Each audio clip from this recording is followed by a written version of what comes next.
how many um so how does this the sugar get distributed to other people? Well, here in the valley, we produce the sugar, and then we ship by truck. It's either 25-pound bags, or I'm sorry, 50-pound bags, 2,000-pound totes, or bulk sugar, either bulk truck or bulk rail. And most of our sugar is going to an area within about 250 miles of the factory here. So we're into the Phoenix, LA, that kind of a market. So. And do you guys know what that sugar gets used for? Everything from soup to nuts, and that's exactly it. Cake mixes, candies, medicines, any of the bakery goods. Some of it is repackaged and sold into restaurants, and so it's all into the food. But all of our sugar is commercial and industrial based. Nothing of ours do we sell into the grocery market. You go to the grocery store and you'll find C&H sugar down there is probably the major brand you'll see, and that's made out of sugar cane. And then a lot of the other store brands, the Kroger, the Ralphs, the Food for Less, all those, depends on where they buy their sugar at. It could be beet sugar, could be cane sugar. So unless you know where they're buying their sugar from, you really can't tell. Right. And do you know how much of an impact this company has on the economy of the Imperial Valley? Yeah, in the Imperial Valley here, we annually will contribute about $164 million into the economy for parts, any of our supplies that we are using in the factory, repair parts in the factory, supplies to package the sugar, wages for all of our employees. We employ anywhere from 250 to 300 people during the April through July, August time frame. And then we also contribute just directly into the local farm economy between 50 and $70 million every year. Right. And so, where do you get most of your sugar beets? All the sugar beets are right here. Our furthest field from the factory is about 23 miles. So all of the sugar is sourced right here in the Imperial Valley. We have 25,000 acres of sugar beets that we contract out with the local farmers. And our farmers range in acreage from 70 acres for the smallest grower up to 2,300 acres for the largest grower. And how does the sugar get treated? As in sugar beets, like how are they? What are the processes that you go through to make sugar? You know, the major part of it is we have to bring the raw product in, which is sugar beets itself, and the growers haul those into us. We weigh them, we clean them up a little bit more, we sample them for sugar content, purity, and nitrogen. Nitrogen is a major ingredient or fertilizer that we have to try to run the sugar beet out of nitrogen so we can get a little higher sugar content and higher purity, so it's easier for us to extract the sugar. But we slice the sugar beets up into what we call cassettes. They look like mini French fries, and then we use hot water to diffuse the sugar out of the cells of that sugar beet, the cassettes. And once we're done with the pulp, what we call get the sugar out of it, then that goes on out. We dry it on the solar pad out here south of the factory, and that's all animal feed. But the juice, as we're calling it, the raw juice that comes out of the diffusers, then that starts our process of making sugars, because the sugar is all in that water. And we bring it in, we'll go through carbonation with it, try to remove impurities out of the juice. Then we go through filtration to remove any solids that might be in the juice. And then we clean that up a little more. Then we go through evaporation. Water is our major impurity that we get here because the sugar beet is 70% water. As it's growing, that plant is 70% water. So we have to get rid of that water. And we're slicing about 10,000 tons of sugar beets on a daily basis. That means we're producing 7,000 tons of water. And if you think water weighs, I think it's 8.6 pounds per gallon. for water. That's a lot of water we produce on a daily basis. And so, we really don't have a big use for that. The water we evaporate out of there is what we call our hot condensate. We use that in various processes around in the factory to wash sugar, to clean things and whatnot. But, that's the only thing we use it for. And what's the difference between beet sugar and cane sugar economically and practically? There is virtually no difference between cane sugar and beet sugar. It's the same chemical formulation, whether it's made from cane or from sugar beets.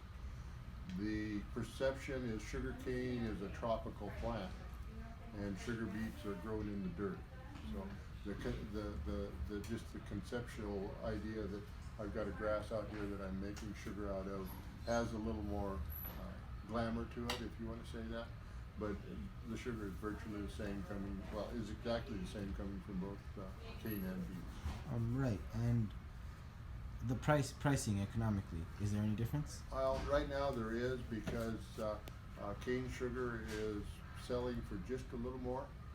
But part of that is because all of the sugar beets in the United States are all grown from genetically modified organisms, which we've changed to a herbicide resistant gene in the sugar beets so that we can use less chemicals when we're growing the sugar beet crop.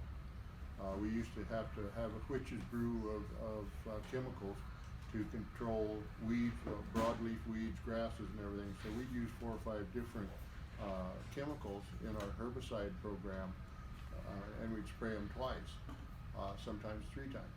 Now with the glyphosate, the Roundup ready varieties, they're resistant to Roundup, so we can spray them with Roundup, which is a non-selective herbicide, and that herbicide will control all of the broadleaf weeds plus the grasses that we have out in the sugar beet.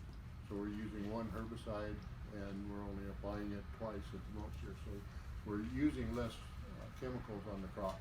But the perception of a genetically modified organism, for most people, they do not, they think it's Franken food, which if you look to the science of the Roundup Ready or any of the GMO, they've been tested thoroughly to make sure they're safe.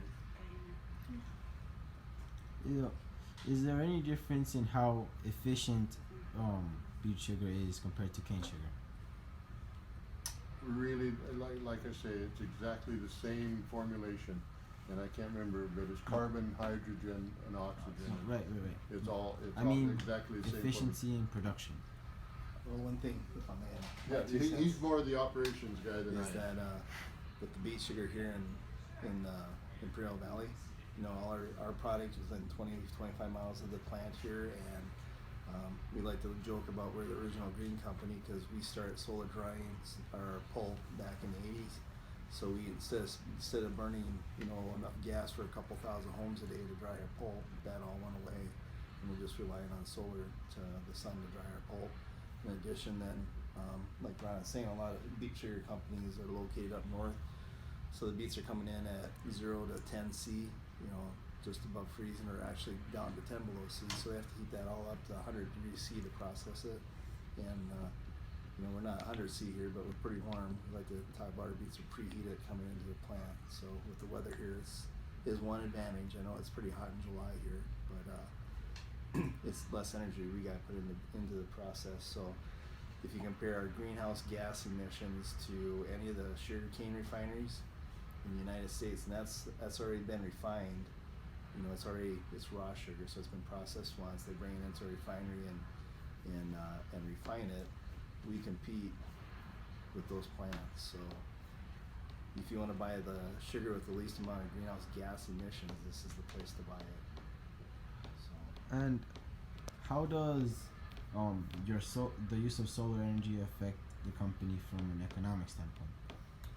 Well, especially the solar panels, that is going to cause us a little problem because it's a lot easier to get your environmental impact statement done by using disturbed ground. And when I talk about disturbed ground, I'm talking about farm ground.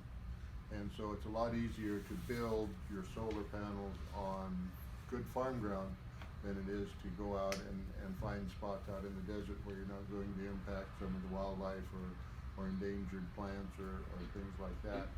And so you're taking valuable farm ground and using it for solar power. So we just have that much less ground to grow food and feed products on. And is there anything else besides sugar that this company produces?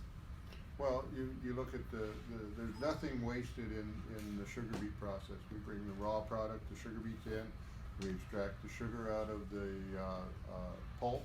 The pulp goes out, and we also make molasses out of because we cannot granulate white sugar out of every pound of sugar that we actually buy. So some of it is in our molasses. And so we sell molasses as cattle feed, pulp as cattle feed, and then our big white mountain out here is precipitated calcium carbonate, and that is used as a soil additive. You can put that in the soils here because we have salty soils and we use salty water. The calcium in the PCC will actually kick sodium off of the soil in the valley here, so you can actually get rid of more salt in the soil profile, make the ground a little more productive, allow water to percolate down through, and get a little more efficiency out of your water use. You said you cannot turn all the pound of white sugar you buy into sugar, right? Right. But so that means that you guys this company buys sugar, or? Well, we buy sugar. We buy the sugar beets, but what we pay for, we're not able to extract all of that sugar and put it in the bag. We're only able to put maybe 82, 80, maybe up to 83 on a real good year. 82% of the sugar we purchase from the growers, is what we're able to granulate and put in the silos and in the bag. The other 18% we lose into the molasses. And each ton of molasses we produce about between 50, maybe up to 60 on some years, but 60,000 tons of molasses, and out of that about 500-600 pounds of sugar in each ton that we cannot extract out of it. Is it seasonal or you have sugar beets for the whole year to produce? No. We plant in September with the sugar beets, or the growers plant in September. We start harvest the 1st of April, and then we harvest sugar beets until the end of July. And at the end of July, we'll go into our thick juice, these little mushroom tanks out here along Highway 86. We store thick juice in there because we cannot make everything that we extract out of the sugar beets on a daily basis. So about 20% to 25% of our juice that we make on a daily basis go into those tanks. And then as soon as we're done slicing sugar beets, we'll bring that juice back in and process that into the white sugar. So.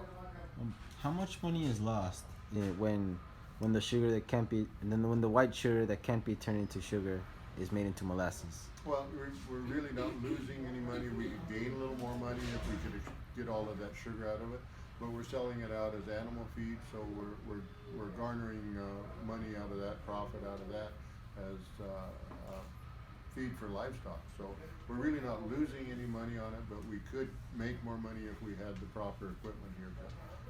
An ion exclusion plant, which is a tower that you put rosin into and you run the molasses through there, and you can extract another 600-700 pounds per ton of molasses or of sugar out of that molasses. But we're selling it for cattle feed, so we're really not losing money. We're just not making as much as we could. Okay, thank you. Okay, you know about how many companies do you distribute the sugar to? How many make sugar out of sugar beets? Okay, there's Michigan sugar, which is in the Michigan. They used to have a little bit into Ohio, but they're all in Michigan now. There's American Crystal Sugar Beet Company, which is up in the northern Red River Valley, Minnesota, and North Dakota. There's Mindak, which is in Minnesota. Our parent company that owns this factory here is in southern Minnesota at Renville. You have another sugar factory in Sidney, Montana, which is owned by American Crystal also. You got Western Sugar, which is in Montana, Wyoming, Colorado, and Nebraska. And then you have amalgamated sugar, which is in Idaho, a little bit up into Oregon and Washington, and then Wyoming sugar, which is Orland, Wyoming. So, you know, there's about 7 different sugar factories and companies. So this And- doesn't work the whole year. This fabric Pardon? doesn't work the whole year. No, they are just the opposite of what we are, because they'll grow they're colder up there, so they can't overwinter their beet crops because it gets too cold for them. So they will start planting in the April, early May time frame, and then they'll harvest in September, October, and then they stockpile all their beets on the ground, where we just dig enough beets on a daily basis to supply the factory because we're warmer. We can't really store the beets, especially in late June and July when 110 to 115 degree temperatures. The sugar beets will deteriorate, and in 2 to 3 days they'll go to rot because it's just too hot here for them. Up there, they store them above ground. They'll harvest them, pile them above ground, and then they freeze some of them solid because of the temperature that they're going to go through in the wintertime. They'll actually freeze the beet solid, so they'll not lose sugar while they're sitting in the beet piles. And then they just process beets from September into sometimes May, early June. They'll process sugar beets especially for American Crystal. And in what year does this fabric started to produce sugar? This factory was built in 1947, and the first sugar beet crop was processed in 1948. So we've just gone past our 75-year anniversary. And how long does the process take to make it into sugar, the sugar beet into sugar? Well, you know, depending on what's going on, but right now, from the time that sugar beet is sliced, goes into the diffuser, till the time it's put into the silos is probably 14 hours, 12, 14 hours. Yeah, we can start dropping the white band. So, you know, when we first start up, when we first start slicing, it takes about 24 hours to get the house all filled up, get all the pans, all the evaporators, get everything working properly, and then in about 24 hours we'll have white sugar going into the silos. We can store about 720,000 hundredweights of sugar in the silo. We measure our sugar production in 100-pound bags.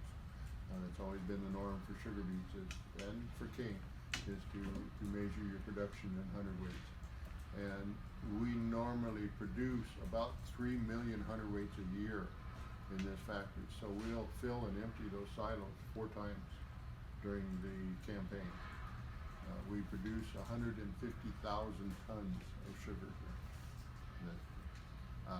That all goes out, you know, basically year round. We've got everything set up with our customers when we're supplying sugar to our customers on a 12-month basis. We have a 2-coil system here. We've got a white, we've got a high rod, and a low rod. And the molasses that comes off of the high rod will come out here in these tanks. We'll turn it real slow, and you get the small resistance by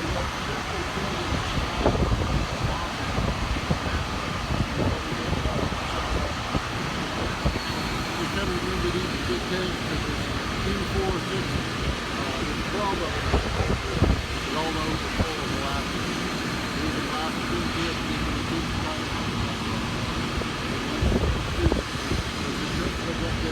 then that's when it becomes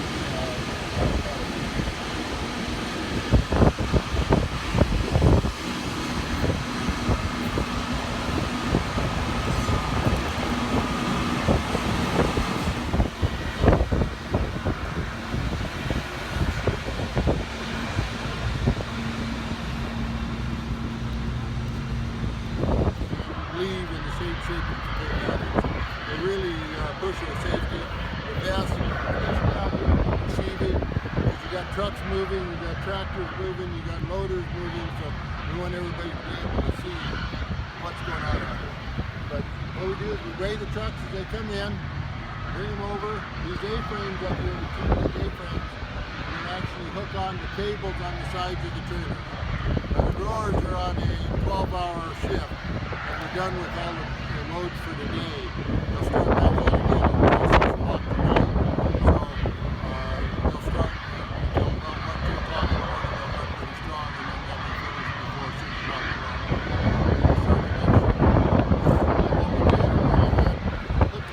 the side, dump the beets in the front pocket here. Once you're up the incline, there's a set of grab rolls up there.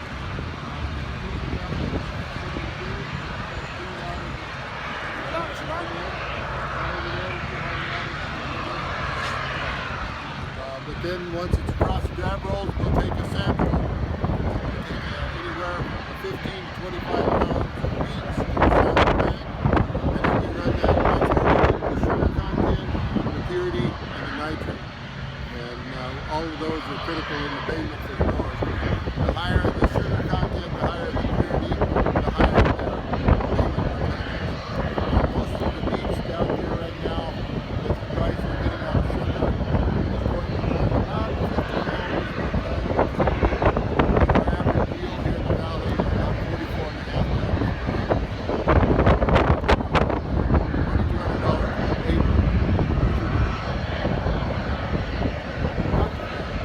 per acre. Here, you don't kill any bugs off with the cold weather. The bugs are here year-round, a little less pressure in the wintertime. But we also, when the dirt put those down.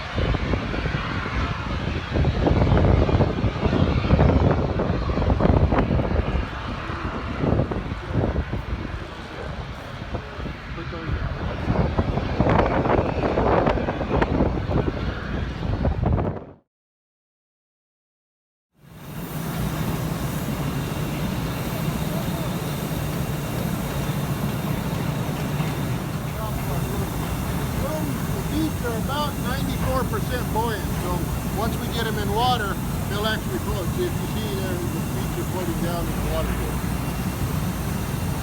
And the water also helps clean a little more of the dirt off of it. You see the beets there, they're washed up pretty clean. If they shut the water out and these fluids come down, now we're moving on to the other side.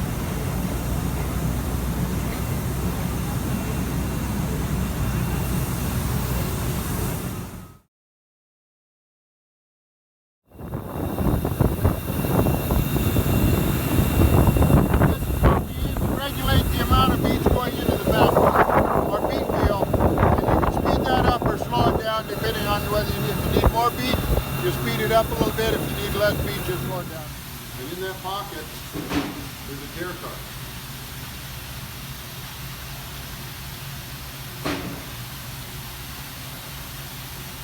That tear card goes back to whatever field that came out of it from the grower that field belongs to. So we can keep track of it. It has all his information on it. And then what they'll do is they'll dump it into these gray buckets that you see over here. Once they get it in there, the card goes in on top of the beet, and then they weigh it. Well, the card, they don't weigh the card in there. They'll record the information, then put the card in the beet, take it over there, clean it, and then once they clean it, then you go to the dry saw over here and into the testing site. Sand catcher, so the beets coming through come out of the field. So there's concrete, there's rocks, there's all kinds of different things in there. Equipment parts from equipment. So we don't, those don't slice up very well. We can't chop them up, right? So it comes through here. The beets weigh about as much as water, so it's just a white spot. The beets will float through, but the rocks will sink and drop to the bottom. They get pulled to the back, scooped up, and dropped out. Places where we've got chunks of granite the size of a table, concrete, there's all kinds of fun. Deer, skunks, you name it, come through. So try to catch all that.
slice them up into cassettes. And that maximizes our ability to extract the sugar without, cutting up all the cells. If you cut them all up, then you get all the non-sugars and proteins with it. So this is a compromise.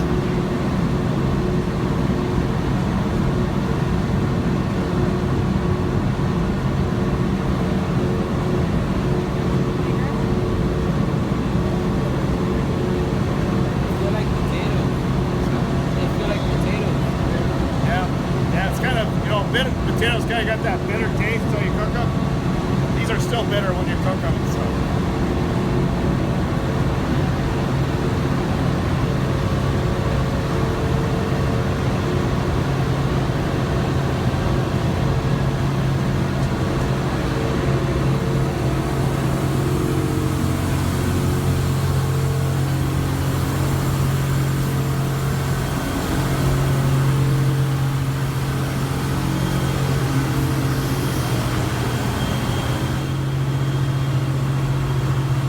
This is one of our diffusers where we're putting water in the top, cassettes in the bottom.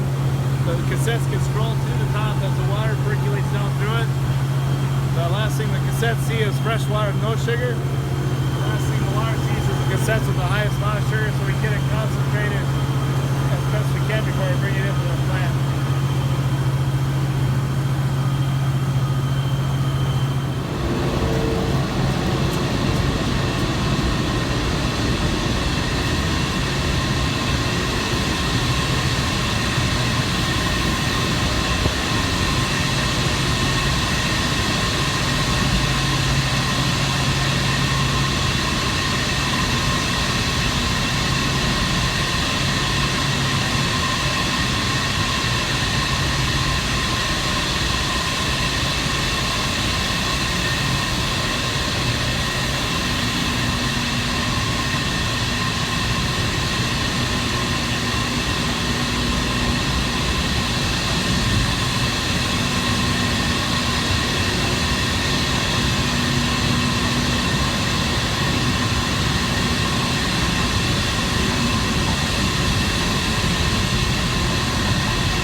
To make lime, and we had to line back to the juice and first carb, the impurities in the juice go in here to the lime particles in the juice, and then if you have the CO2 back, then it goes off the top of those gills up there. And once you add the CO2 back, then it starts that lime settling out. See how quickly that settles out of that? This is what we call our door tank. When all that comes into here, the mud settles to the bottom of it. We pump it off with these pumps over here, over the vacuum filters over there.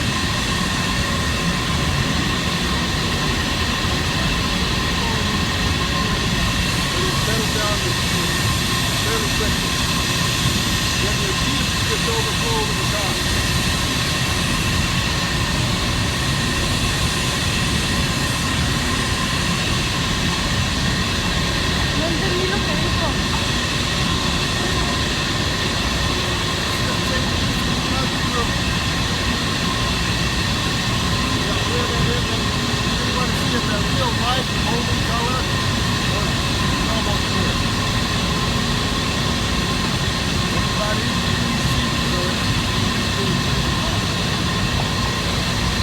This still has some solids in it though. And then this is now run over to these filters and now we'll remove the solids. So go through the filter cloth on that, we'll pressure it up, shut the juice right through the filter cloth, the solids will stay on the filter cloth. You figure out if you want to wash it. Okay.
sugar boiled up, we've got from 15% solid changes there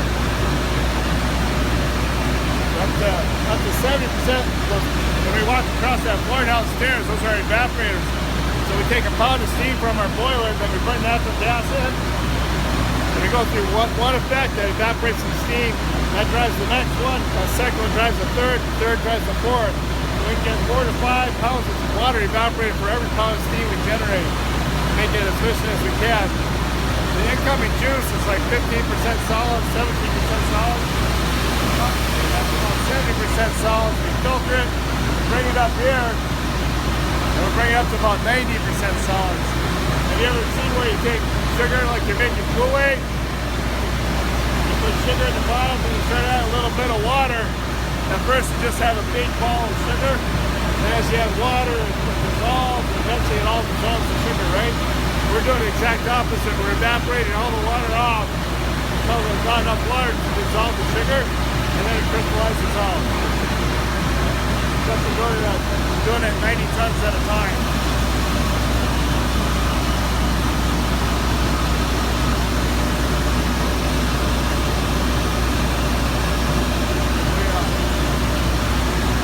These are all called pans because back in the 1700s when they boiled sugar, they'd have a big cast iron pan. They'd crush the sugar cane or beets, put that juice in a pan, boil it up until it's really thick, cool it down, and that's how they make sugar.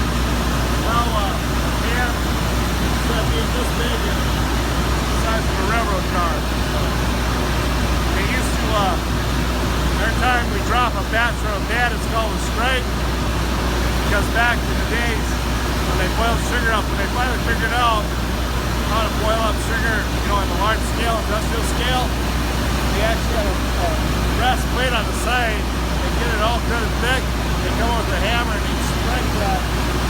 Every pan was called a strike when they dropped it down to make white sugar. We've tried to change a little bit over the last 300 years. Alright, well, let's go. We'll head downstairs, okay?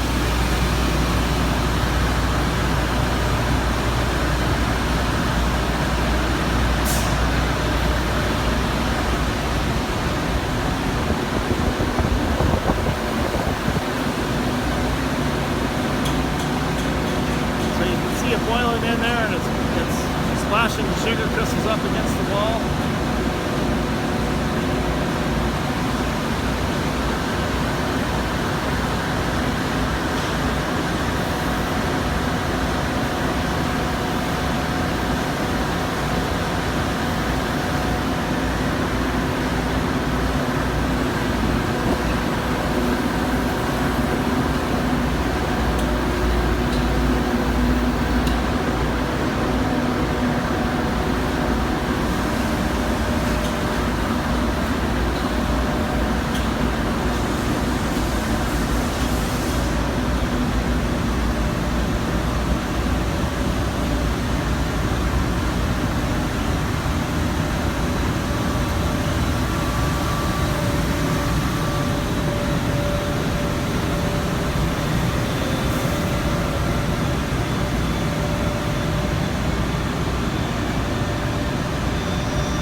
Upstairs, and we dropped it down to these crystals, so that's like a big spinning basket with a screen in it, okay? It's not that what we call a mass sitting in there. Crystals, we're going to wash it out.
out, and we're going to reverse and cut the sugar out.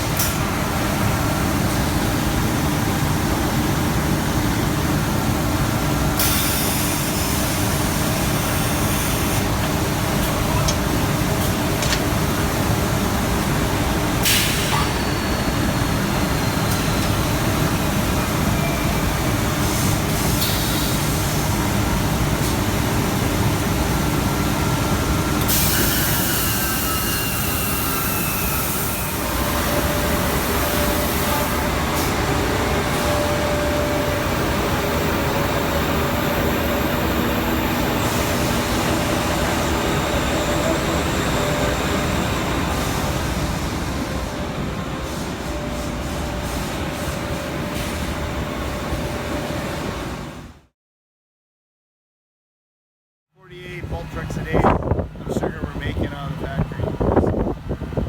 Just for comparison.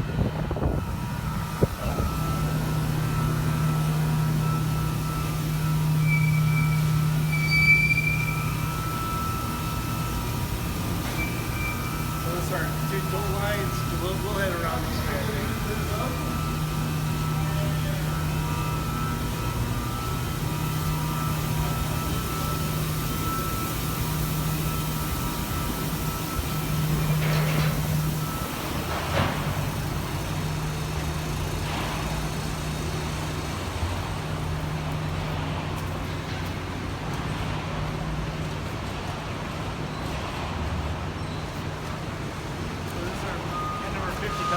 So one of the things we have done probably 6-7 years ago maybe, we went from it, we had a crew of folks that would hand stack everything, thousands of bags a day. We put the robot in so you don't get people hurt and tired and stuff. So it's kind of neat to watch you run, but I'm not sure if they got something broke down or what's going on. But Just getting geared up on the 50 pounds, huh? yeah, we're just starting filing out, getting going with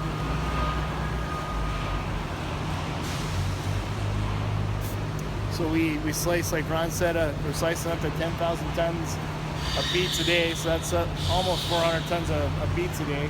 400 truckloads, there we go. 400 truckloads of sugar beets a day.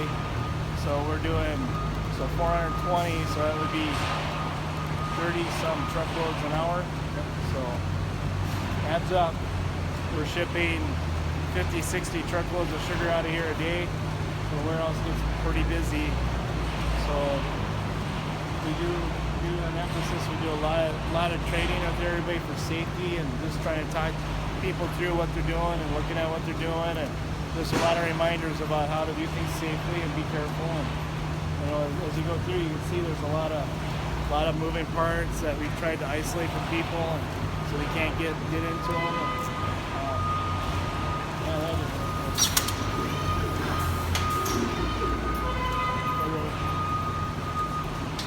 We got really a good crew here. Like I was telling you, we got everything from engineers and accountants to environmental engineers and production people that have been here for 20, 30, 40 years running the plant, and really a good team, so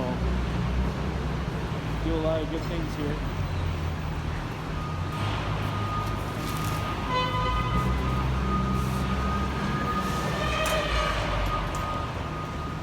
What do you guys do with the sugar that the bag's already torn, and what do you guys do with the sugar? We try to clean it all up, because when we come through the plant, first thing is the extraction. There's a lot of dilution and extraction right there. We selectively are pulling out the sucrose.